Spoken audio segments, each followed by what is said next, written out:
Come on, guys.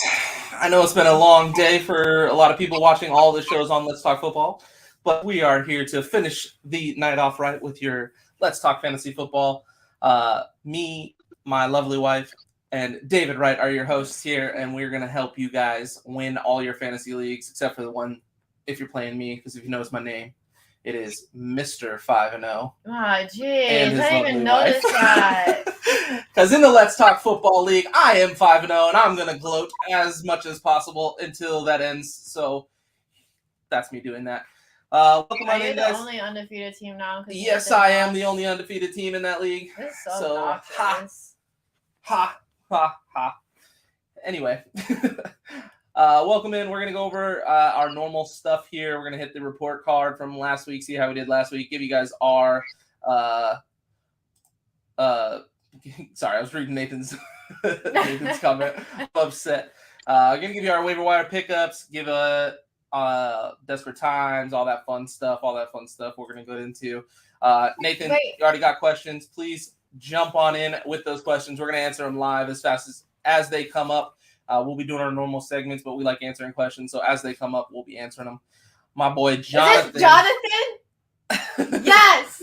What are you in your league? I think I'm 2-3, and I am the highest scoring team in that league. Or no, third highest scoring team. Is that Squid Rips? Yeah. Jonathan, don't look at me and Justin. It is very embarrassing. I am 2-3, the fourth overall team at 2-3. That's because of how high scoring I am. I think I played Jonathan last week. What is up, Bobby? What's going on? Bobby? Might be. Oh my gosh. All right, guys. I love Jonathan. Questions usually come in hot and heavy on this one, so we're just going to jump into our segments. This was Welcome to Let's Talk Fantasy. We just hit all that. We're going to jump right in. Can we talk about the ass whooping we took last week? This week? Are you talking about the Dolphins and the Steelers? Yeah, we'll talk about it. Not the Cowboys. What should I do with DJ Moore and Deontay Johnson? My thing yet. I was trying to get into it, but there's the questions. We'll go. All right, we'll answer this question, and then we're going to go right into the recap of the week. So Nathan had asked what he should do with DJ Moore and Deontay Johnson. I will let you guys go first, since Deontay is a Steeler. I have some thoughts on the Steelers. I thought this was going to wait. DJ Moore, I don't know. What's going on with quarterback over there? Baker's hurt. PJ Walker's starting. I thought it was going to be out for a few weeks. Not that it matters, because Baker Mayfield's not been doing very good. I personally wouldn't have drafted DJ Moore in the first place, so I don't really know what to tell you about that one. Deontay is – before you go on your tangent, Deontay is not as bad as what you are going to say he is. I mean, what should you do with him? You don't really have any options. Who else do you have to play? Because you're not going to be able to trade Deontay Johnson because no one's going to want him, especially after Pickett takes over and gives the ball to Pickens and Patty Freiermuth. What do you think, David? I mean, I'm selling everybody over there on the DJ Moore side, top to bottom. I don't really want any part of that. Deontay is interesting to me because I think, especially with Freiermuth taking his third concussion, I think it's 2 years or 1 year. 2 years, yeah, 2 last years. He's going to miss time. Pickett is just getting his legs under him. His first NFL start was against a what seemed to be a very angry Buffalo Bills defense. I would give that time. I would hold on Deontay unless somebody throws you an amazing offer, which nobody's going to. I would hold on that and see how that plays out, because I won't even go into that. Sydney, go ahead. Okay. Tell us what he should do with Deontay Johnson. So first, on DJ Moore, I think he's either bench and hope he gets traded. I'm never starting him. Hope he gets traded to a better situation, or cutting and moving on. If it's a redraft league, it might not even be worth holding the roster spot, because if he doesn't get traded, he's not worth it. They're just not a good passing offense. Deontay, on the other hand, let me tell you about Deontay. was the reason for three third downs that didn't get converted, 2 drops, 1 he didn't get his feet down. Deontay Johnson is a talented route runner, a very talented route runner. Gets open, can't catch the ball when it's needed. And for some reason, the Steelers only throw the ball on third down when it's needed. My thing about Deontay is so this is my thing about Deontay. I think he would be a good receiver, but Kenny Pickett is a rookie quarterback, and he's going to lean on guys he can trust.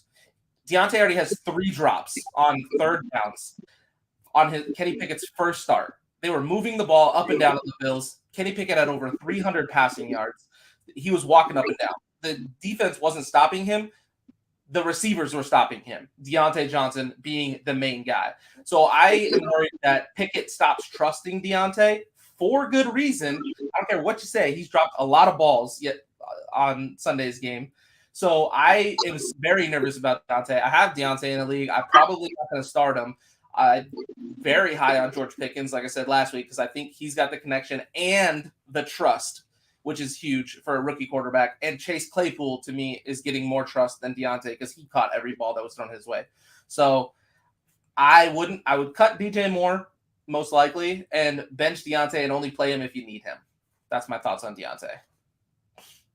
I'll get into the other ones later on in the segments. But we're going to go into what our first segment's going to be, and that's the weekly fantasy recap run by my lovely wife, Ash Swinton. So go ahead, and I don't think we have a intro for that, do we? No. Okay. It's okay. I need no intro. This week, if you benched Gabe Davis, that was silly to me because I definitely benched Gabe Davis in a league. Played him in one, benched him in another. Dude had 32 points, so that was Gabe Davis came out week 1 hot and then got hurt, did nothing, and then came back this week and was hot again. So love the inconsistency of Gabe Davis. It's great times. Which I was nervous about starting him too against the Steelers defense, but I didn't realize the Steelers defense is super banged up. So that's not great. And should have played Gabe Davis, but it's fine. Other people who did really, really, really well, Josh Allen, again, Steelers defense, hello. Josh Allen did great, had 36 points. Leonard Fournette had 35 points. Leonard Fournette is a lot better at football than I had thought, I think. Because I don't know, I just was not expecting him to have this many fantasy points this year, but he's balling out. Travis Kelce, despite barely having any yards, had plenty of touchdowns to make up for it. Josh Jacobs needed 30. I played Steven in a league. He needed Josh Jacobs to have 33 points to beat me. I had no quarterback because Teddy Bridgewater went out immediately. I had no tight end. No, it wasn't that one. I didn't have it. Darren Waller got hurt and a couple other ones that screwed me. T. Higgins, they said he was good to go, but then he wasn't good to go. I don't know if during warm-ups they're like, ooh, maybe not going to play you, even though they originally cleared him to play. He had 0 points, and all Josh Jacobs needed to do was get 33 points, and I would have lost. But I won without a quarterback and a wide receiver, so Steven stinks, and I'm amazing. But Josh Jacobs balled out again. He had 30 points, so I was getting real nervous there for a while. Josh Jacobs is one that before we drafted, I said I would avoid, and the last 2 weeks has done super good. Mm-hmm. Najee is, I think, my biggest, but speaking of Steelers again, is about probably my biggest bust. Really, all my first round running back picks this year are awful outside of Saquon Barkley, which is shocking. Because he was the one I was the most worried about just from prior seasons and prior injuries. But I have Zeke, who's I think Zeke looks good this year as like a football player on the field, but for fantasy purposes, not so great. Najee's not doing great. I have that stupid Cam Akers Henderson duo in about 3 leagues that I dropped Cam Akers in 1 league because I was like, I can't do this anymore. I'm over it. So that's fun. I did this fun thing where I dropped Matthew Stafford and picked up Jared Goff, and then Jared Goff did Jared Goff things against the Patriots. So that was really exciting. But other than that, That's the it. Cowboys defense went out there and got like 20 plus points. So shout out to them for winning the leagues for me because They got like 25 points. I Yeah. had them in like 4 leagues. So it was pretty awesome. Justin Tucker went out and did Justin Tucker things. It was beautiful. Facts, it's working. Look, I've been saying this for like the past 3 weeks. I will draft with a different strategy next year. Like quarterback, I don't have. Hey, if anybody wants to trade me Jalen Hurts, I will take him because you want to know my quarterback situations. Dak Prescott, Tua, Teddy were picked up because of Tua. Trey Lance going great. So if anyone wants to trade me Jalen Hurts, I'll take him. I have Kenny Pickett in the league now, so watch out, Pittsburgh. You might be having to go back to Mitch. I also played Mitch that game. He got pulled. Kenny Pickett. What did you say? Oh wait. How did you acquire Kenny Pickett? I traded. I traded. Wow, Mooney. you must have had to give up a lot because I traded the number 1 wide receiver from Chicago, who actually did pretty good this week.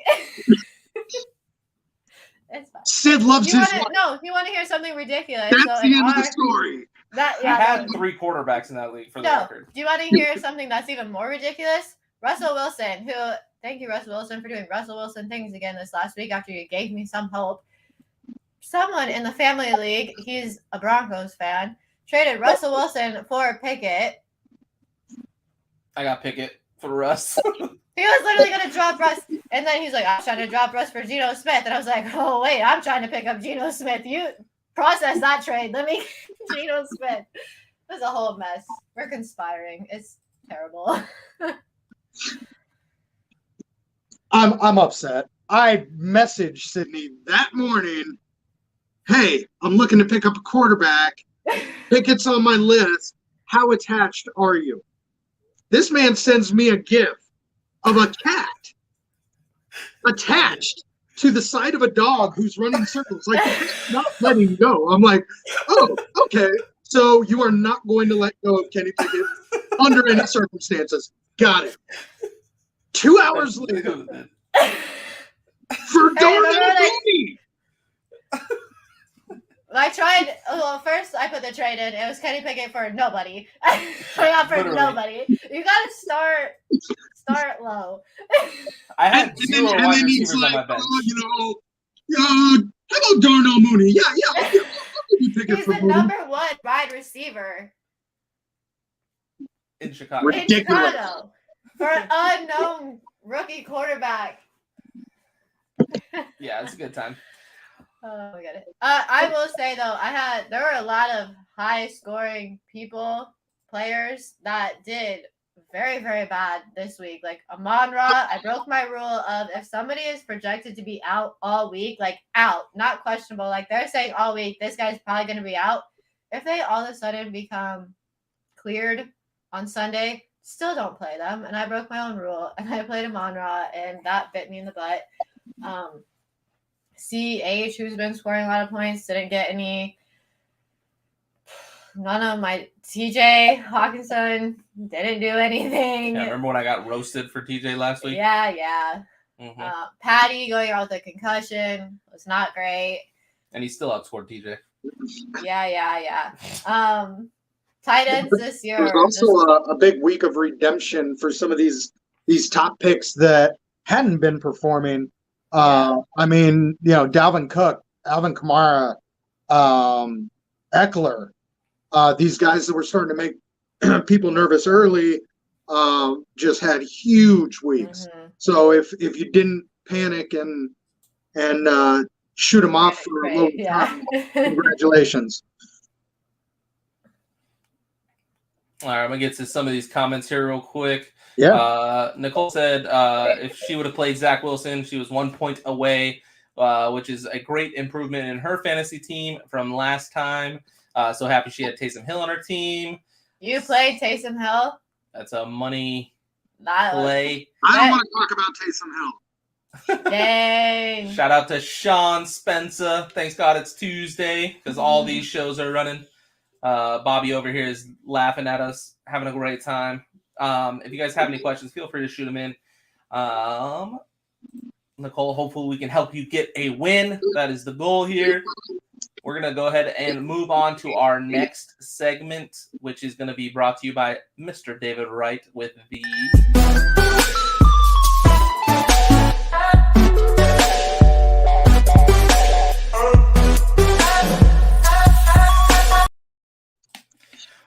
report. This is probably my favorite segment of the entire show because I'm given the opportunity to possibly tell Sydney that he was wrong in front of all of you beautiful people.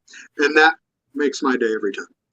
All right. So we had lots of questions last week, and a lot of them were for potential trades and going forward as far as the rest of the season.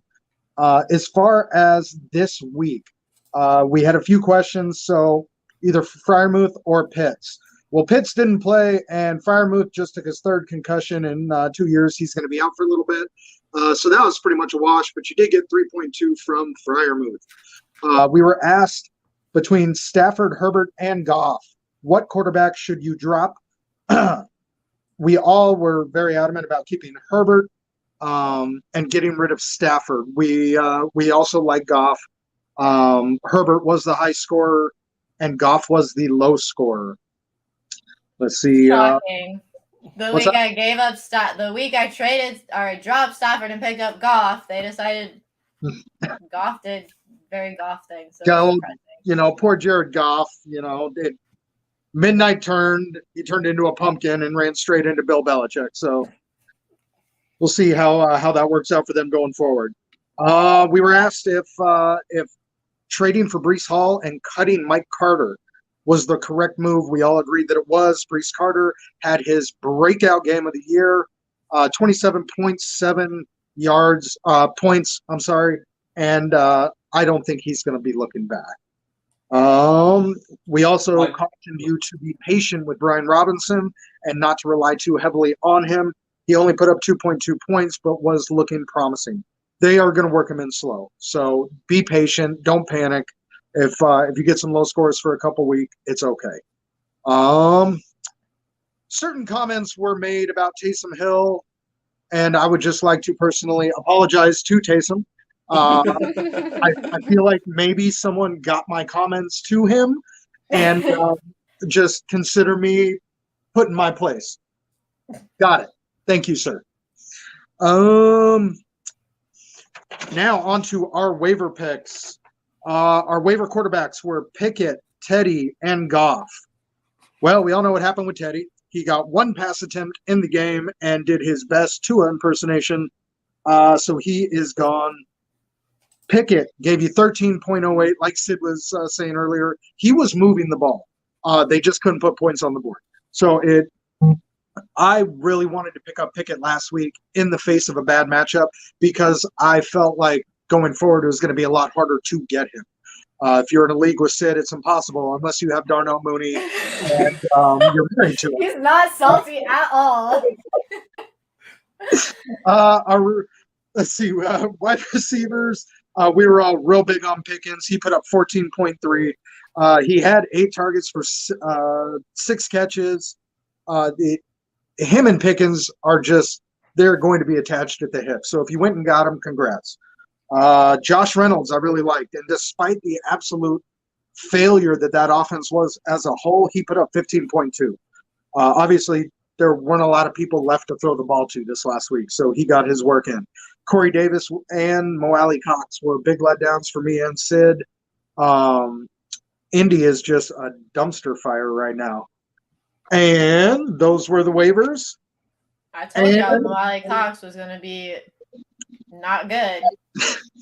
I have him in the league, and I was going to drop him, and then he went off that one game, and I'm like, no, this is like the outlier to his – this won't happen again. Yeah. And I told you, if JT doesn't play, and I was wrong. Okay, I was just wrong. That team is just a mess, though. It's hard to know what's going on over there. Yeah.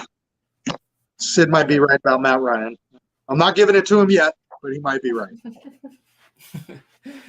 So that was the report card from last week. There's a couple more questions that popped up, so I'm just going to jump into those real quick. Nathan said, at this point in the season, with the roster that you may have, is it best to just not to make trades and just ride the waves? Go ahead, David. No. I would disagree with that comment based on the player. This is going to be situational. However, right now is the time to offload players that aren't producing, and you can still get value based on their name. Like DJ Moore. In the last couple of weeks, you still could have gotten something for DJ Moore because his name is DJ Moore. We are hitting the point in the season where names aren't going to get you as far as production. So if somebody has been a disappointment to you all year, get out now because it's only going to get worse. Other players that have a long history, like we said, it was redemption week for some of these running backs. If you panicked and got out of the Kamara or Dalvin Cook business, I think that was a mistake personally. But these guys will put up their points. But we are starting to get a feel for what these offensive coordinators and coaches plan for the year is. Production means a lot more than names for some of these lower tier guys who we were hoping were going to do work. Chase Edmonds. And they're just not. I did the same thing with Chase Edmonds, so I'm right there with you. There were a handful of players that I went after in all my leagues. Chase Edmonds was one of them.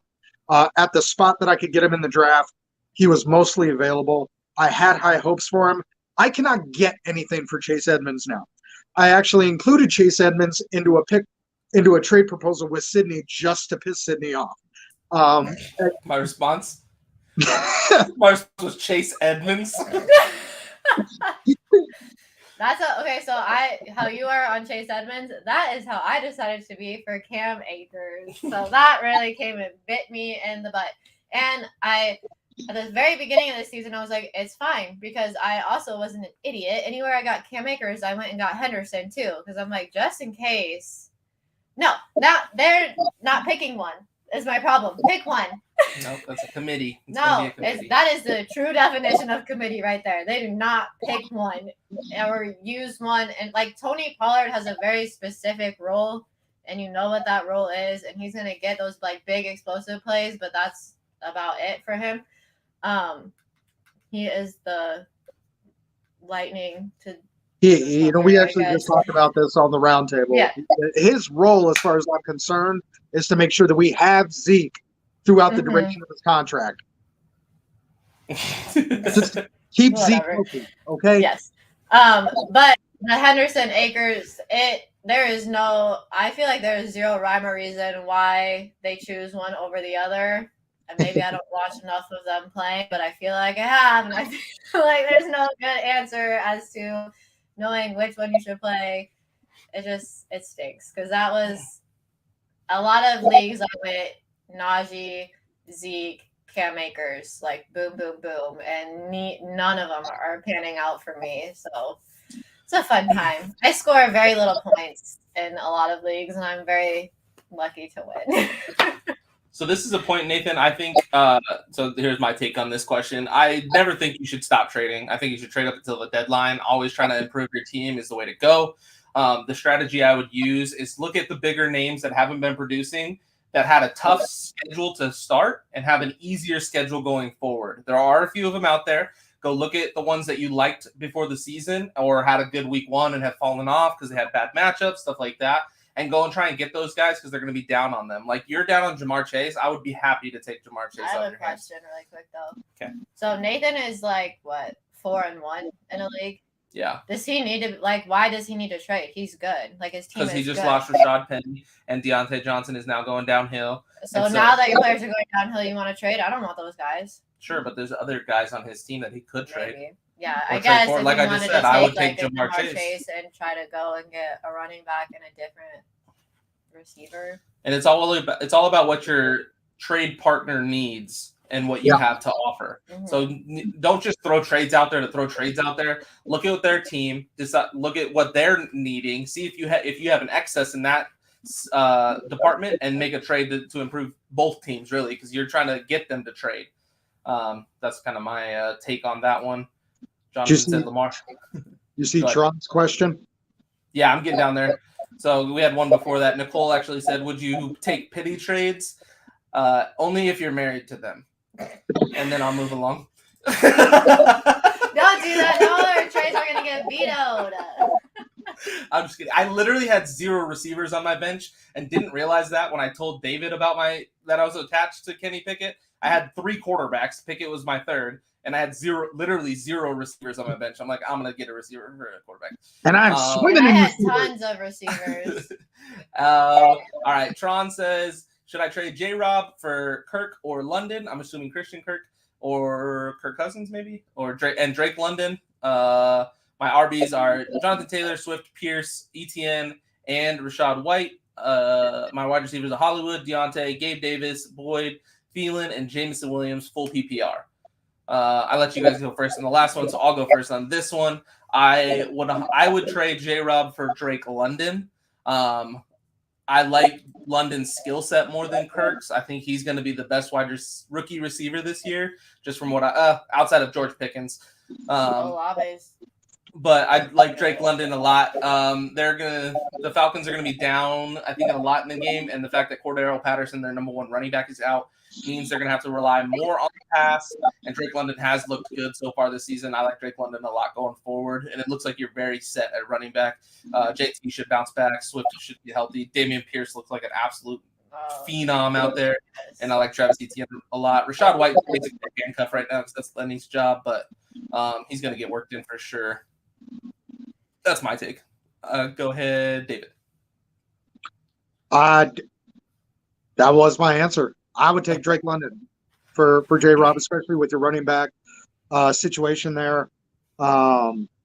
You're pretty set. So I mean, obviously you with DeAndre Hopkins coming back, Hollywood's a question mark. We already covered Deontay. So I mean, really, you're relying on Gabe Davis and waiting for Jameson Williams. So I would definitely make that move for Drake London. I like Hollywood a lot more than I think these two like Hollywood. I love Hollywood. I love Hollywood. Hollywood is another player that I went after in all my leagues, but we don't know for sure what's going to happen when D-Hop comes back. For sure. It's a question mark. That's all I'm saying.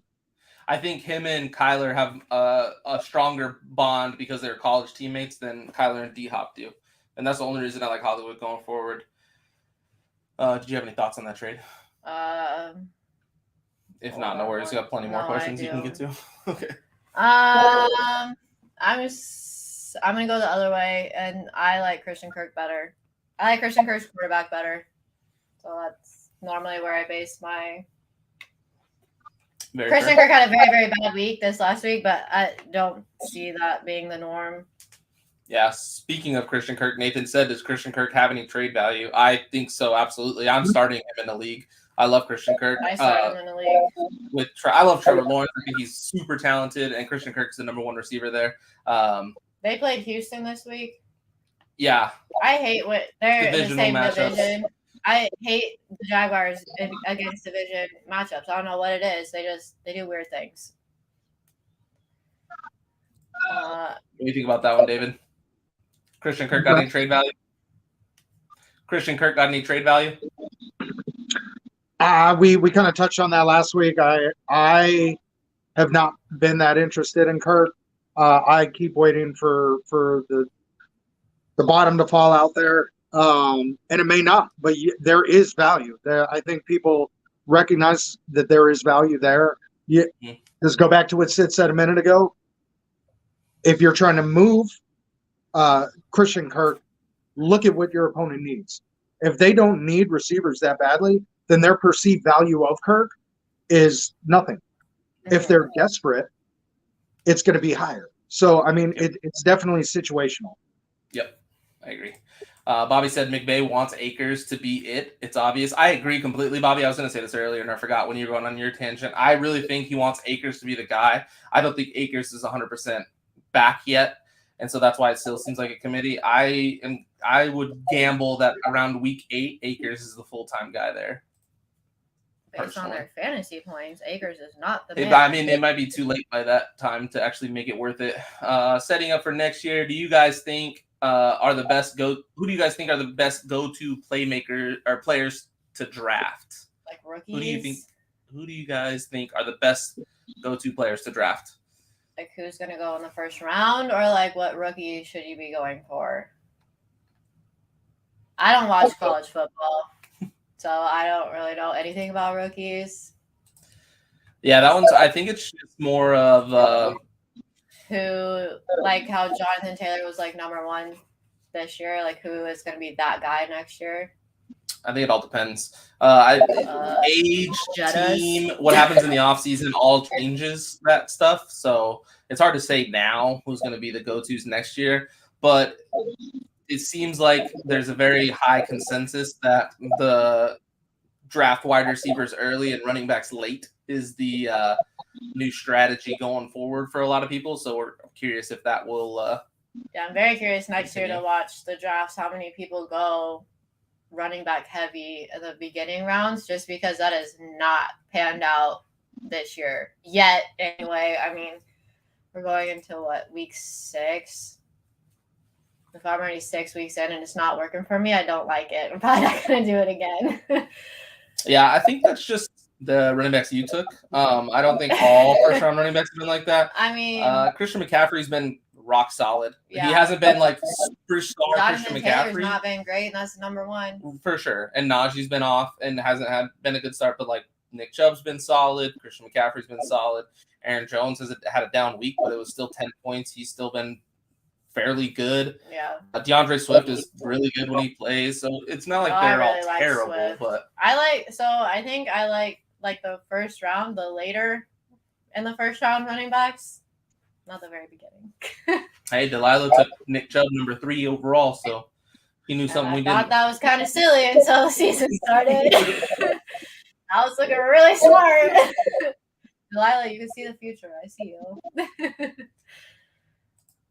This one from Nicole. David, is up to you. I've been holding on to Julio Jones from the start. Do I keep him as my other wide receiver is not playing this week and has a bye? So, do you have any other options? we talked Julio last week. I'm not big on Julio. I don't trust him. He hasn't been able to stay healthy for the last couple of years. I haven't seen, a huge connection between him and Tom. How many games has he played in total this year?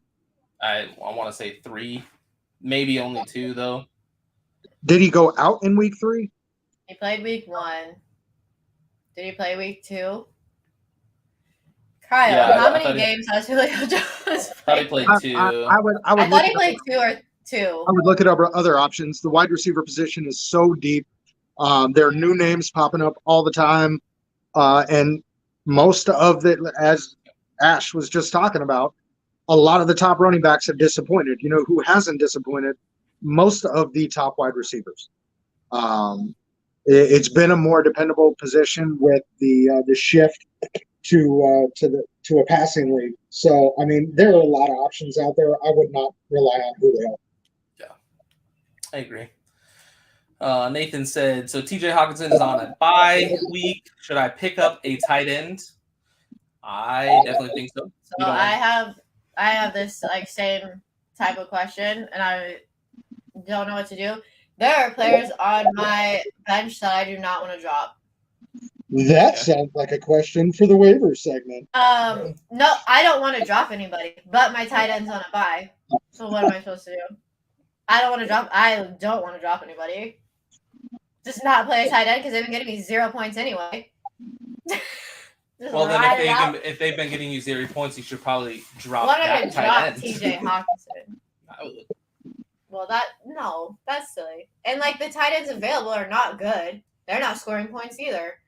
I'll pick up Taysom Hill. There you go.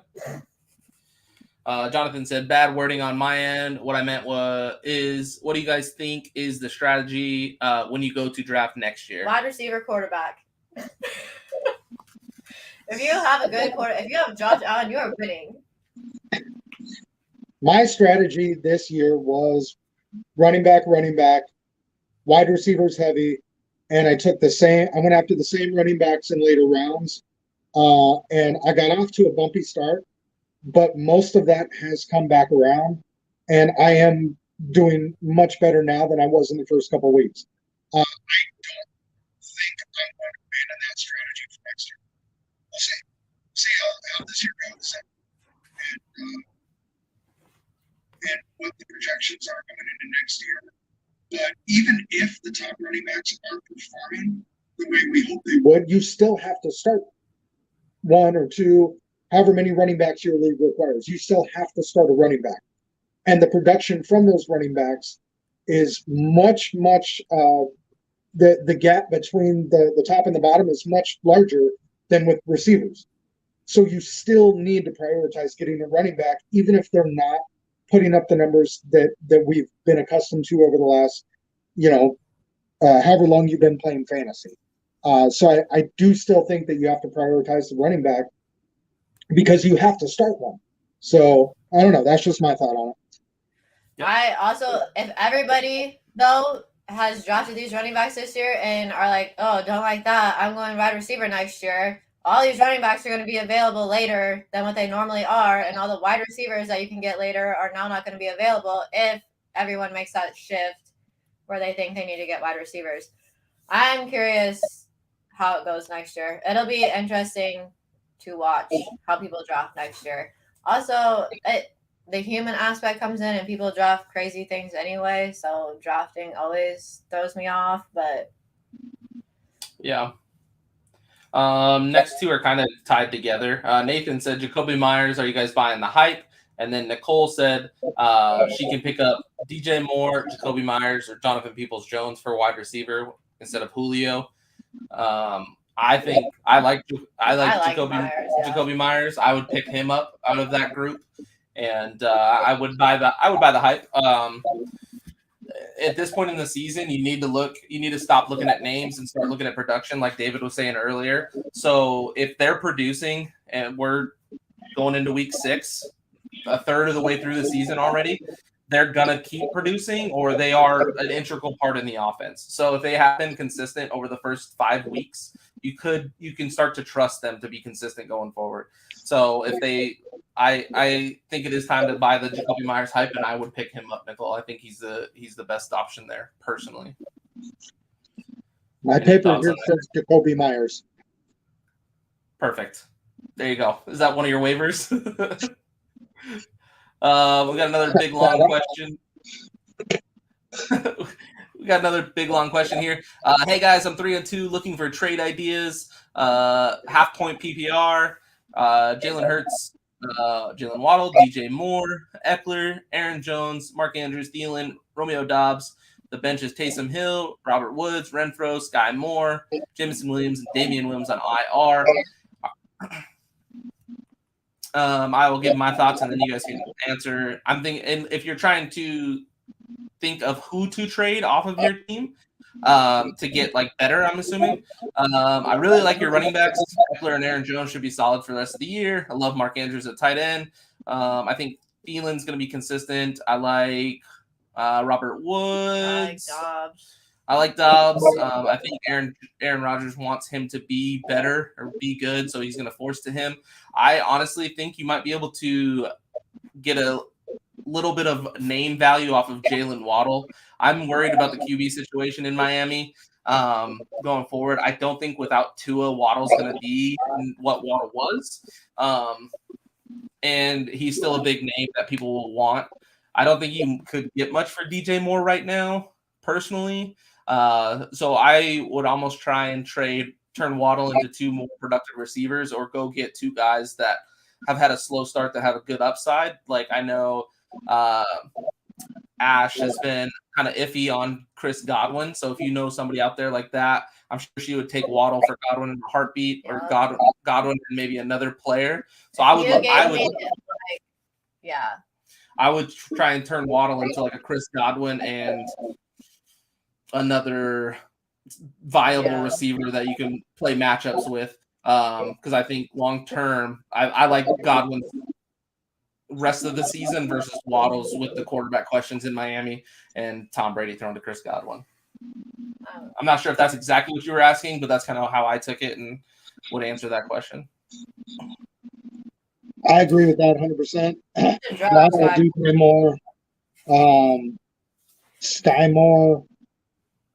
You have pieces that you can package and move. Like we were saying, there's still value in DJ Moore's name if people just really love the player and are willing to forgive what he's doing now. If you packaged him with Waddle, because frankly, none of us want DJ Moore. So if this is my roster, I'm trying to attach DJ Moore to a player that they want to get him off my roster and receive some Or sort even of like a benefit. Wood. Yeah. Much like I tried to do with Chase Edmonds with Sid. Yeah. Like, Or I like don't want him, but I don't want to drop not him. doing that great. Do like a Waddle Renfro, a Waddle Woods. Even though Woods is getting better, I really like that. I mean, your team's pretty solid, I feel like. Yeah, and once Jamison Williams comes back, I think your wide receiver woes will lessen considerably. Yeah. Nicole said, "Is coaching okay? I'm just learning about people still as I see it." Absolutely. That's the reason for shows like this. All the podcasts, they're literally just coaching. It's definitely something to absolutely go to. I'll die on that hill for sure.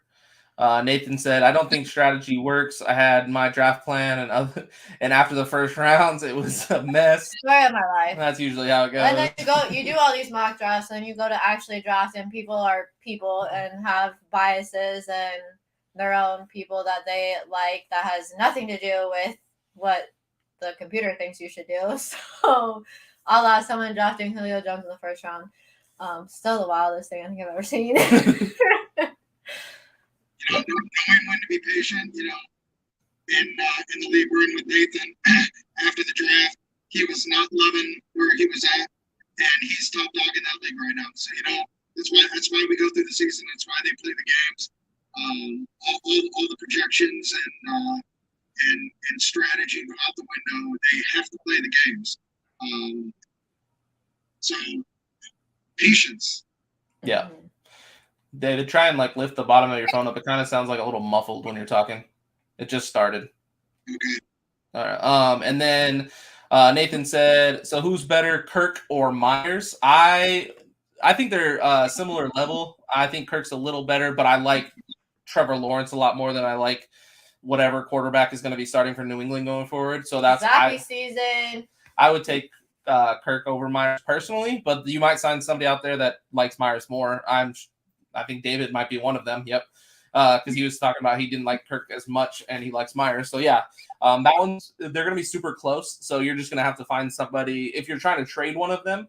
You're just going to have to find somebody that likes one over the other. Like I personally like Kirk, David personally likes Myers, and that's kind of how most people will be. I have not fallen off on Kirk yet.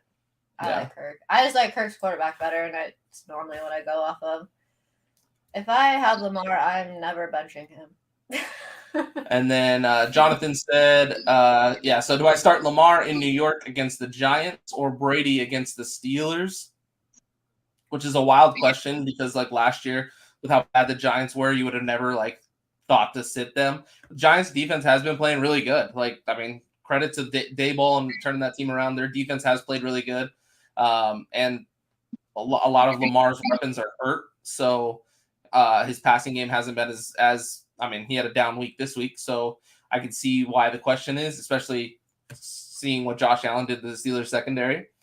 So why couldn't Brady with all his weapons? I think it is a valid question. I would probably not ever bench Lamar, though, in a fantasy league. Just not with how he's doing this year. He's too good. I know he had a couple bad passes, exploiting that arm that I always love to talk about, but he's still a fantasy Jonathan, stud. We cannot watch a Ravens game in this house without Cindy being like, you see that pass? Terrible pass. Just saying. I can't stand watching the Ravens because... How many were there? 4? There was at least Easily? 3 really bad, 2 very bad ones. But just saying. I would just like to highlight that This question is just dripping with disrespect for the Pittsburgh Steelers, and I love it. He's a Ravens fan. He is a Ravens fan, for the record. Yeah, Lamar though. Lamar. Yeah, I agree. Don't get too cute. Yep. Mm-hmm. Kyle said Pickens, Olave, or Gage for his flex. Gage is too far down on the depth chart for me. Is Michael Thomas back? Yes. I believe all three are still questionable. We don't even know if Olave is going to play. I would say Olave got knocked up. Oh yeah, that's true. I forgot about. I would go Pickens then for sure. I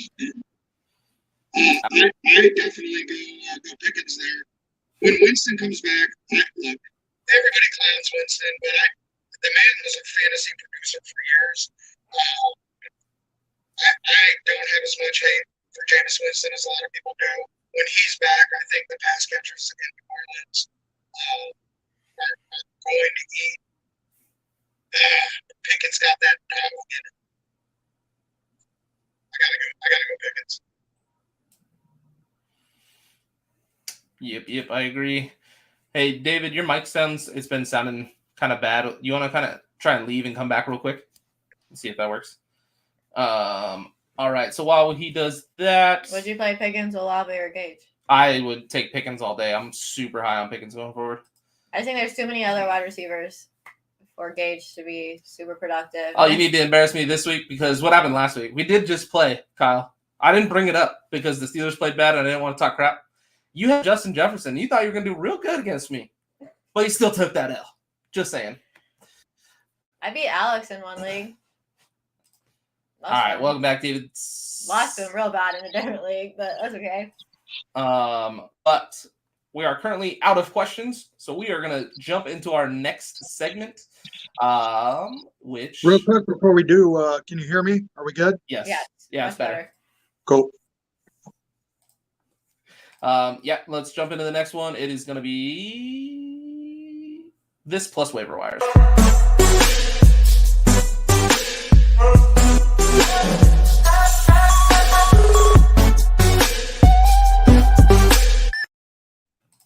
So we made that graphic when we were going to be on Sunday mornings before the games and only giving you desperate plays right before the games happened for any people that were out and anything. But since we've moved our show to Tuesdays, we're also doing waiver wire pickups. That is fair, Kyle. Thank you. So we're going to go ahead and jump into the waiver wire. Me and David are going to go back and forth here with Ash chiming in anytime she has something to say. I have questions. All right, perfect. So we're going to go down the list by position. David, we'll start with quarterback and let you go first. It pains me. It really does. It feels gross and just dirty, but I mean, if you need a quarterback this week, just go get Geno. Just stop questioning it. Just go get him. I don't understand. You don't just wake up after how many years has he been in the league? Eight. I want to say. That was 9. You don't just wake up and all of a sudden you're good. But apparently Geno did. So he's been balling out. He has limited their mistakes, and he's not out there getting lucky. He's not benefiting from positive game scripts.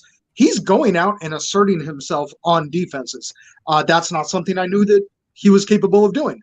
But he's available in 38.9% of leagues still, and he's playing Arizona this week. So, I mean, he's finishes the quarterback 7, the quarterback 2, and the quarterback 3. So, like we said, at some point you have to stop looking at the name and start looking at the production. So, there you go. Yep, absolutely. I completely agree. I was going to get Geno in the league, and funny enough, dropping Russell Wilson for him, which is ironic as it is, but it is what it is at this point. It's the same thing the Seahawks did. Yep, exactly. Like Denver's a dumpster fire, and I mean, DK Metcalf and Tyler Lockett are still DK Metcalf and Tyler Lockett. So Gino looks good throwing the ball. You got to trust what you see. And like I said earlier, and David just said, you got to trust the production that you've seen so far this year. My quarterback is Kenny Pickett. If he is available in any of your leagues, I know a lot of people didn't watch that game because of it was over early. Me as a diehard Steelers fan, I suffered through every single play I could until they removed it from my TV in the fourth quarter. But I watched all of it. Kenny Pickett is a dog. That dude is very good at football. He was hitting everybody in the hands. He was poised in the pocket. They weren't, for some godforsaken reason, our offensive coordinator's trash. We couldn't run the ball. Yet every first and second down, they tried to hand it to Najee and didn't do anything. And then on third down, they're like, Pickett, get us a first down. And he did a lot. It was very impressive. He was moving the ball, hitting his receivers in the hands, making tough throws, making deep throws. Kenny Pickett's going to be him. I love him going forward. The Steelers defense, if they don't get healthy soon, they're going to be giving up points. And if that's the case, Pickett's going to be throwing the ball. We didn't find the end zone last week, but we walked up and down on the Bills. I mean, 300 plus passing yards didn't just happen in a quarter. He was doing that all game. So I like Pickett a lot. My quarterback or a quarterback for fantasy going forward, even though he's a rookie. He's got very talented receivers and should be in position to throw the ball a lot. I think he threw like 55 times last week. It was insane. Wow. Yeah. I didn't know. Yeah, and looked good doing it. I mean, he was poised. He threw an interception. He underthrew the ball a little bit, and I think that was literally his only bad pass of the game. I mean, he had some sweet sideline throws down the middle. I mean, hitting guys deep. It was very impressive to watch. He was the one highlight outside of George Pickens as well that I took away from the game. He looked real good, and he never gave up. Had a lot of fight in him. I'm excited for him going forward. Well, I mean, while we're on that subject, do you think that Pickett? Obviously, we know he's reviving the passing game over there. Do you think that this is what's going to turn Najee back into that, top 10 pick that he was supposed to be?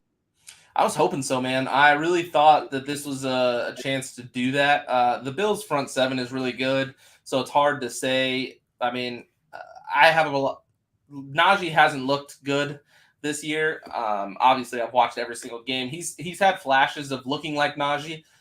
I was talking to Ash about this during the game. I think now Najee is super talented. I think he's a very good running back, but I think he's mentally scared from last year's offensive line and doesn't trust this year's offensive line. He doesn't put his head down and go get 4 yards in the beginning of the game. He's trying to dance. He's trying to cut. He's not just running downhill at all. He's trying to dance behind the line and like wait for a hole to open up, or doesn't even wait for the hole to open up. He just bounces. He's not trusting the guys in front of him who have been playing much better than last year. And you see the big difference because when Jalen Warren comes in, our third down back, he just runs downhill, doesn't even care what happens. He's going to make his own hole. He's getting more yardage than Najee is right now. He's half the size of Najee. Najee should be getting those yards. It's so annoying because Najee is very big. He should be like a Derrick Henry, just going through the line. Like, what are you doing? Quit dancing. Quit trying to jump here. Like you said, go downfield. And he's a big guy. Even if the hole isn't there, you can at least get yourself a few yards. I mean, Zeke does just go. Yeah, and I think it's eating him up too, though, that he's not producing. He was in full pads 45 minutes after the game, sitting in his locker room, just staring at the floor, apparently. These are the reports. He's the last one in the locker room. Mike Tomlin came up and sat with him and talked to him after that, like during that time. So he's frustrated with his play as well, I think. And so I'm hoping that like lights a fire and gets him going because he is super talented. And I think Kenny Pickett playing the way he is should definitely open it up for Najee. We just got to get it going more often. And he needs to get the tough yards early, like the Zeke and the Derrick Henrys do when they get the first, second quarter. We talked about last week. You get those tough 3 and 4 yard runs. And then in the third and fourth quarter, it starts to open up and you go nuts. And that's what Najee needs to do. If he's going to do it, I don't know. I'm not bailing on Najee yet. I'm very skeptical going forward. And I would play matchups. If we have a bad matchup, I would sit Najee. Just until you see it change, you just can't trust him. Like we said, production matters. Teams don't right now. And he hasn't been producing. So good last year with a terrible line, and your line is a little better now. It's like, oh my gosh, come on, dude, just go, just run. Did you have any other quarterbacks outside of those two? No, nothing that I was excited about. Carson Wentz is available in every league. Who? It's like Carson Wentz is available. Ron Rivera believes in him, so you should too. There is actually a quarterback out there that is 4-0 as a starter this year that I think people need to look. Never mind. If I could get up without unplugging myself, I would. So Lord. All right, Are we done? Are we done? We're going to go ahead and move on to running backs then in that case. I'll go ahead and let you start there, David. I'm sure we got the same one at least, but yeah. I mean, it's going to be the consensus one. Kenneth Walker. This is wild for me because I was forced with a decision this week. Chase Edmonds not performing. Kenneth Walker, just kind of his touches were increasing, but it wasn't what I wanted to take up a roster spot with. I held him this long because Rashad Penny has a very long injury history. I went ahead and held one more week, and here we go. I have Kenneth Walker on one of my benches. I would temper the expectations though. I don't think that he's going to come in and be a world beater. DJ Dallas, I think, is going to be stealing a lot of production from him, especially in the next couple of weeks. DJ Dallas is worth picking up. What's up? Would you pick up DJ Dallas? Like if you were running backs? They are written side by side. So Kenneth Walker is rostered in 58% of leagues. DJ Dallas is rostered in 1.1. He's a borderline desperate play because I don't think he's going to give you a lot of production, but he's going to be involved in the passing game. He's going to get the third down work initially until Kenneth Walker can prove to the coaching staff that he's a 3-down guy, if he's a 3-down guy. So, I mean, definitely go get Kenneth Walker. He is going to produce. He's going to put up numbers, and he's going to be doing it for the rest of the year. Very similar, with the Javonte Williams situation. Whatever you get out of this situation will be there for the rest of the year. This isn't a 1 or 2 week patch. So, but I don't think he's going to hit the expectations initially that a lot of people think he will. Yep, I agree.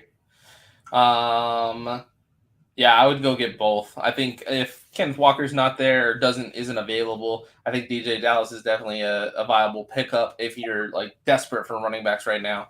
Running backs are hard to come by, and if he's gonna get even half of the workload there, it could be a lot. Like we were saying earlier, Geno's moving the ball up and down the field, so that should open up for running backs and production. If the opportunity's there, he should get some points for sure. The other one I had looking at Benjamin for the Cardinals with James Conner being hurt. Benjamin seems to be the guy there, the backup instead of Darrell Williams. He's just getting more touches, and he actually looks good running the ball. So he's available in a few leagues that I'm in. I like him going forward. He had 14 points this week after Conner went down, so he's going to produce. And so that's the other running back I had listed for pickups. Another one that, unless I'll let you go if you have another one. No, was my number 2 because in that game, it wasn't just Conner. James Conner, Darrell Williams, and Jonathan Ward all got hurt. Were hurt in that game. There is a chance that Eno is their only healthy, active running back right now. So, I mean, obviously that's going to be hugely dependent on the injuries for the other guys. But I love that pickup. Yep. I agree. And then I did have one more. Tevin Coleman for the Niners seems to be the second back with Jeff Wilson there. Jeff Wilson hasn't really played a full season, so it's kind of iffy if he's going to be the guy going forward. So I like picking up him if you're desperate as well. I mean, just another deeper guy. He looked good when he came in, and he's one of those guys that have been in the league a long time, know how to play football, and he's been productive when he goes in. I mean, he had 21 points this week. Jeff Wilson had 17. The Niners are definitely a running team, so there's production there for both of them. And they cut Marlon Mack, which tells you that they like Tevin Coleman a lot, I think. So that was very telling. So I like Tevin Coleman as another option there at running back. All right, so let's go receivers next. You got any good receivers to pick up?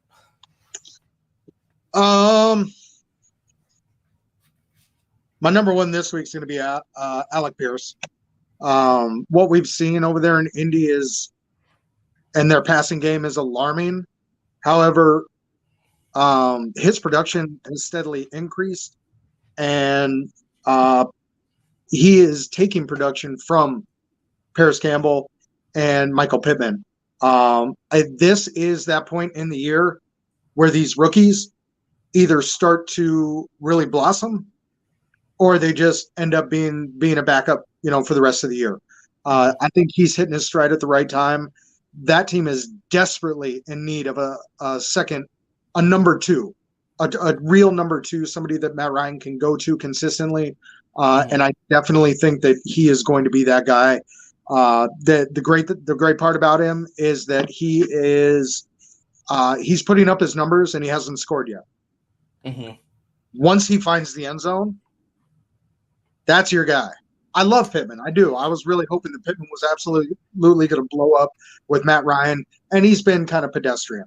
But if Alec Pierce takes that role and Matt Ryan really starts looking his way and he can get him involved in the end zone, I think that could be one of the sneakier and more important wide receiver pickups of the year.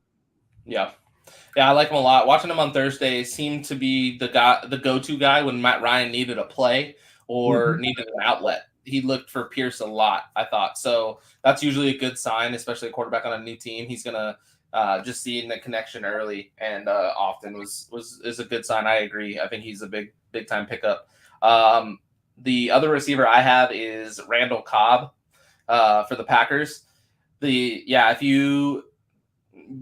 I watch the Pat McAfee show. I watch Aaron Rodgers Tuesdays every Tuesday and listen to him talk.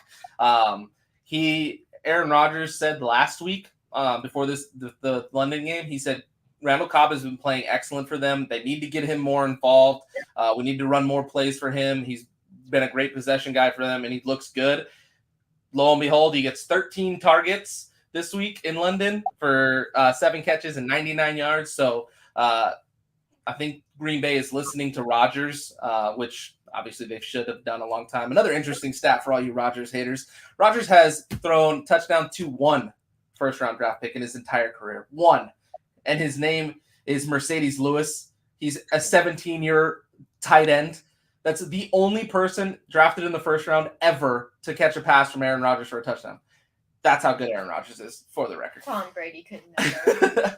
But Randall Cobb was in Aaron Rodgers' wedding. Randall Cobb is there because Aaron Rodgers wanted him back. And now he has come and said that he wants more plays for Randall Cobb. The rookies just aren't making all the plays that they want. They need to be making. So he's going to look for his dependable guy, and that is Randall Cobb. So I think he's absolutely a viable pickup and could be solid for the rest of the year. He's not the big flashy guy. He's not the fastest. He's not the biggest or anything like that, but neither is Cooper Kupp. He just runs great routes and catches the ball, and that's all Rodgers wants. And so I think Cobb is another solid pickup right now going forward too. I think that situation has been very interesting. We actually talked about that, I think, week 2? In the Green Bay wide receiver room, and Rodgers on the McAfee show talking up Christian Watson after that big drop, and watching that room develop with Christian Watson obviously can't stay healthy, and then Dobbs coming up, and he caught 100% of his targets 2 weeks ago. Mm-hmm. But to see Aaron Rodgers come all the way back around to Cobb, I think he's fed up with these kids. Yep. Yeah, I think he likes Lazard a lot. Just listening to him talk, it looks like he likes Lazard a lot, but he loves Cobb, and I think he wants Cobb involved, so I think he's going to force him there. And if you notice, Miss Thang over here is doing exactly what Sean did last year. She's just been on her phone like this, just picking up people on the waivers as we talk about them. I realize I'm absolutely freaking screwed in a league because I have Minnesota's defense who plays Miami, which, depending on the quarterback situation, I don't mind playing Minnesota's defense because I'm a very waiver wire defense every week person because of you. That's just how I do the defense. And the majority of my leagues, if I have the Cowboys defense, I just ride with them. That's fine. But the best available defense in that league is the Eagles, and I absolutely refuse to do that. So you don't need waiver wire picks. All right, Ash. You just need Darnell Mooney. The number one wide receiver in Chicago. Which means I'm very curious. I need tight end help. I'm waiting for the tight end part. Oh man. Speaking of defenses, we just got a question in for defenses: Patriots, Green Bay, or Colts. Thanks in advance. I am trying to pick up the Patriots defense because I like their matchup. I like Bill Belichick's mind versus anything really, and they're going against the Browns this week. I was trying to pick up the Browns defense to go against the Patriots because Zappy season. So if last week gives you any inclination, the Detroit Lions were the number one offense in the league, went into New England and got blanked. So well, I don't. Go ahead, girl. I don't know what Detroit was doing. Yeah, they got Bill Belichick. I just think they looked very Detroit-like. It was sad. It was a very sad time. I think the Patriots are going to do what the Patriots do, and they always take away the number one option for a team, which is Nick Chubb this week. They're going to make Jacoby Brissett beat them, which, if anybody knows, Jacoby Brissett was on the Patriots, and Bill Belichick's going to know him inside and out and know what his tendencies are. And if you don't think he's going to exploit that, you're sadly mistaken. I like the Patriots this week against the Browns for sure. Okay, wait. No, then I have a question. Now she's going back to her waiver. The Patriots are way down on the list. They're like number 7 of available defenses. Like the Browns, no. The Bears, absolutely not. Maybe. They play Washington. The Colts, I don't like that. Who do they play? Jacksonville. Yeah, division matchups. I'm not messing anything with Jacksonville in division. The Bengals play the Saints, and then it's the Patriots. You still think Patriots? I want no part of Indianapolis against Jacksonville. Yeah, I agree. What do you think about those defenses? No, I want no part of the. He said, "I want no part of." Yeah, me either. That's why I'm. It's just the top one available. Browns, Bears. I might play the Bears just to laugh. I know I'm gonna enjoy it, Nicole. As a non-Cowboys fan, it's gonna be a fun game to watch. Just realized you're in the same as the Eagles. Doesn't really say. Will be a. I believe you are. You already saw my. Don't be talking about nothing about the Eagles. What did you think about those defenses, David? I'm gonna go with New England. I stopped betting against Bill years ago. Yeah, smart man. Smart man. Did you have any more receivers on the waiver wire? Kind of trailed off. A couple. Rondell Moore, 37.3%, playing Seattle. And Wan'Dale Robinson, only rostered in 18.1% of leagues. We're getting closer to his return, and I do think now would be a good time to make that move. Obviously, it's a stash move, along with, and it's funny because you called both of these guys last week, and I think it holds again this week because I went and looked at the roster numbers, but Rachaad White, 46.9%, Isaiah Pacheco, 35.5%. Both of those guys are behind running backs who like to get hurt. I don't necessarily think they're going to be great for you right now, but as a stash pickup, those guys are awesome. Same thing with Wan'Dale Robinson and Jameson Williams. Jameson Williams, 46.4% of leagues. All four of those guys are great stashes. If you have an IR spot, even better. But if you don't, I do think these guys are worth a roster spot going forward, unless you are absolutely spread too thin and desperate, and you can't spare one. Yep, I agree. I like it. That's Nicole, what I got. for receivers. Perfect. Nicole did say she's rooting for the Cowboys. Take them down. Peace and love to all the bald Eagles. Who said that? Nicole. Thought she was talking about the Eagles. No. She said rooting for the Cowboys. Did you have any tight ends? Did you have Only any tight one ends you wanted to apologize to? Yep, I just wanted to take the opportunity to apologize again. Won't happen again, Taysom. Yep. But for this week, behind Taysom Hill, Yep. I do really like the opportunity that Hayden Hurst is going to have. He's had double-digit points 2 weeks in a row.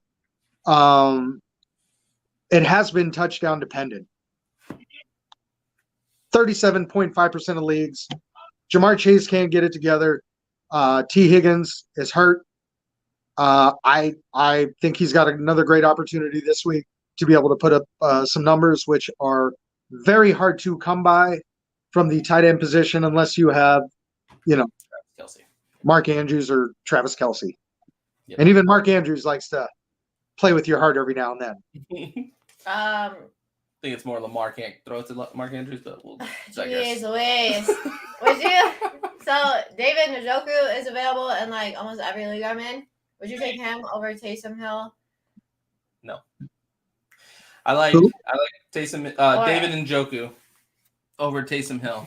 Or Hayden Hurst, really. He's available in like every league I'm in. I have Hawkinson, he's on a bye, and I have Patty, and I'm worried that he is not gonna play next week due to concussion. What league are you in that Njoku's available? Like 3 different ones. Wow. I'm actually popping over to Sleeper right now to see if So David would take Njoku. Wouldn't think that he's out there. Yeah. So for tight ends, I had those two. I like Hayden Hurst a lot. He seems to be the guy Joe Burrow goes to when he has pressure in his face, which seems to be a lot because their offensive line, go figure, still sucks. Called that all offseason. Anyway, so I like Hayden Hurst a lot. And the other tight end I had that wasn't mentioned is Cade Otton for the Tampa Bay Buccaneers. He had his kind of coming out party, if you will. Rookie there. I mean, he played 94% of the snaps, which is the highest. Previously, it was only 60%, and caught a few balls. He had 10 points, which, I mean, and honestly, most people would take from your tight end. And Tom Brady seemed to lean on him when it mattered, and he was catching it. So if Cade Otton is available, he's more of a desperate play or desperate times for one of these bye weeks if there's nobody available. But I do like Cade Otton kind of going forward. Another one I guess I can throw out there is Jelani Woods for the Colts. He is very big, and he seems to be very good. He's a rookie for the Colts. He had a couple touchdowns a couple weeks ago, and they stopped throwing to him for some reason. I think if Matt Ryan had mentioned it pregame, he got his name wrong, but he said Jelani Pierce, so he combined Jelani Woods and Alec Pierce. I think if he starts looking his way, I think he'll be a good tight end a little bit down the road as well. I have him in Dynasties on my taxi squad. Facts. Jelani Woods. Yeah, I like Jelani Woods. He's like 6'8" and can run and catch. So the fact that Matt Ryan doesn't know his name, that was a little concerning. Yeah, I agree. Means he's probably not throwing to him very often. For sure. He had that week again when he played Kansas City. He had like 15 points, but other than that, and that was like 2 weeks ago. Other than that, he hasn't really done anything. That week they beat Kansas City, so maybe, I don't know, they should keep doing whatever they did when they played Kansas City. It should be throw the ball to Woods, but what do I know? Yeah. But that is everything I had for tight end. Did you have any other tight ends, David? Nah. Said those two. Sweet. All right. I think that's going to be it for waiver wires. Like I said, if anybody's got questions, feel free to drop them in. We've been getting to them as we go. But if not, we're going to go ahead and move on to our last segment, which is brought to you by...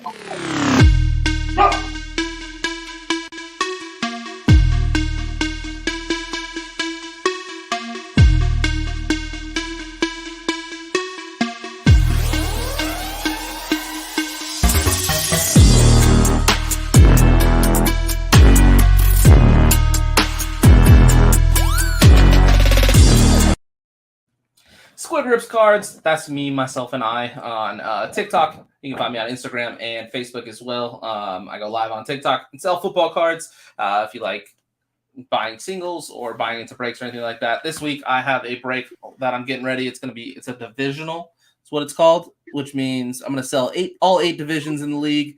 And you'll get a random division, AFC through NFC, Northeast, South, and West. And then whatever cards you get from those divisions go to you. I'm doing sweet National Treasure box, which is super fancy. Nice little expensive box there. It's going to be fun to open and see a lot of... It's a collegiate one, though, so they're going to be in their college uniforms. It's going to be a pretty cool box to open. But that's what I'm doing this week. And that segment, brought to you by Squid Rips Cards, is bets. So we're going to give you some bets of the week. It is kind of early, but we're going to throw some out there. I have something to say about bets. Okay. So I had a bet. I had an underdog. Left that for you, Ash. It was written in my report card. Shine, girl. So I had an underdog parlay going on. It was the Cowboys plus 5.5. Ding. It was the Giants spread, which I don't remember what it was, but hit that. I got it right here. Plus 7.5. Ding. And then I had the Raiders plus, what was it, 6.5? 7.5. 7.5. Boom. And then I had none other than the Steelers plus 14. Do you think that hit? No, it didn't. So it ruined my parlay. The one I was the most worried about was the Giants, and they ended up winning. Sadness. Just sadness. Did you want to go through your betting report card from last week, Sydney? Hey, you can throw me under the bus. That's cool. Go for it. Anyway. Hey, the Cowboys did win. I did take the money line. That's a win. Yeah. That's a win. I'm not betting on Steelers anymore. I'm going to bet the Washington Bears game to be the lowest scoring game of the season. If you did watch North Sports Dynasty show, though, on Friday with Andrew Faubert, I was a guest on that show, and I made Andrew take the George Pickens over yards, which was hit by halftime. So I got that one right as well.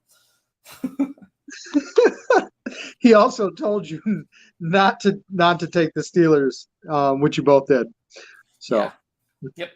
You win some, you lose some, you know. It was so good. My underdog it was so good. What do you got this week, Miss Underdog Parlay? I'm literally looking at it right now, so come back to me, and I will tell you who my underdog parlay is. You got any fun ones, David?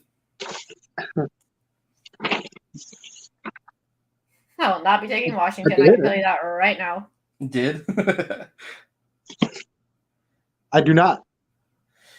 Well, I wish I do think God, trying to go up memory. How many points are the Eagles getting? They are getting 5.5 now. Yeah, it's Eagles minus 5.5. I'll be taking the Cowboys 5.5. I take the Cowboys on that. I will not be taking that because I will get very mad if we lose to the Eagles and I lose that bet. Always pick the opposite of Alex and Andrew. I'm probably going to take... Oh, that's the following week. I'm probably going to take... I like the Jets at +7. I play the Packers. I like the Patriots at +3 against the Browns. I can see the Patriots winning. The Panthers are +10.5. Good Lord. I like the Seahawks +2.5. They play the Cardinals. I like the Chiefs plus 2.5. They play the Bills. I think that's gonna be a good game. I like the Bills. I'm so excited for that game. It's gonna be a That good was game. actually the game of the week that we talked about on the roundtable tonight. I was invited on, and I got to pick the game of the week that we were gonna go through, and that was the game. I'm honestly, this is one of those things, regardless of how you feel about LeBron James. If you're alive right now, you have gotten to witness an epic career. As a Cowboys fan, the OBJ catch, it came against us. I don't care. It was They lost that game. That was a moment in sports that I got to witness. The Bills and the Chiefs last year. Oh yeah. There were a bunch of us who got into a video chat, and we were watching that fourth quarter together. That is something that I will remember for the rest of my life. I want another one this year. Give me another one. I don't care who wins. I just want another one. That's probably one of the best games I've ever watched, period. I think that's going to be a Josh Allen revenge game. Betting all of Josh Allen's overs. Stephon Diggs touchdown. Gabriel Davis touchdown. Josh Allen touchdown. I want it all. The Chiefs are giving up a lot defensively. I think it will be interesting because Patrick Mahomes winning close games, coming back from behind, it's just kind of become his thing. I do think that the Bills are going to come out with an unbelievable amount of energy after the way they lost that game in overtime last year. I think they're going to come out and they're going to punch Kansas City straight in the mouth, and they're going to keep swinging the rest of the game. It will be interesting to see if Mahomes can keep Kansas City from getting too far back, and how the Buffalo defense is going to respond. I'm pulling for Buffalo. I do want them to win because I want this rivalry to continue for many years to come. Yeah, it's going to be good. I agree. I'm going to take Buffalo in that one, though. I want Buffalo to win everything. I want Buffalo to win the Super Bowl. I want Buffalo to do great things. I'm obsessed with Josh Allen. And I love Whoa, Nathan. I never said he was the GOAT.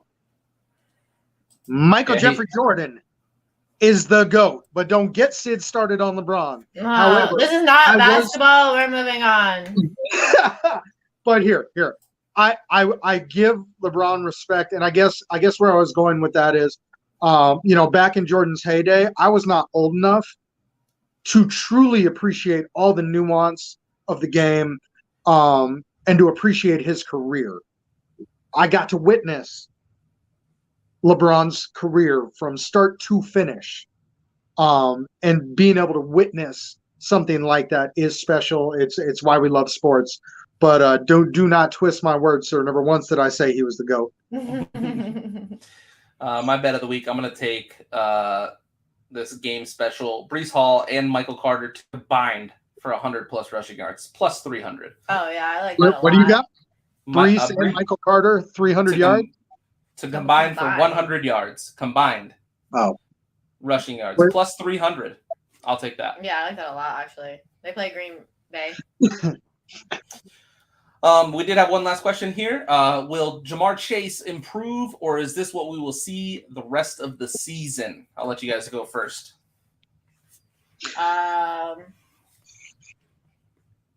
Go ahead, T. Higgins is that guy. T. Higgins is him. Him is better than Jamar Chase. But I do think, just watching last week, it looked like, even with T. Higgins out and everything, that Joe Burrow is trying to force it to Chase. And I don't know if that's because there's been a lot of talk about how Chase is not him. And I don't know. I'm not going to count Jamar Chase out yet. He got better as the season went on last year too. So I can see him improving. But T. Higgins is better. This starts and ends with the offensive line for me. If they cannot protect Burrow, if they cannot get the running game and Joe Mixon going, their passing game to anyone is not going to improve. I do think that Burrow will keep forcing the ball to Chase. That's his guy. I know you love T. Higgins over there, both of you.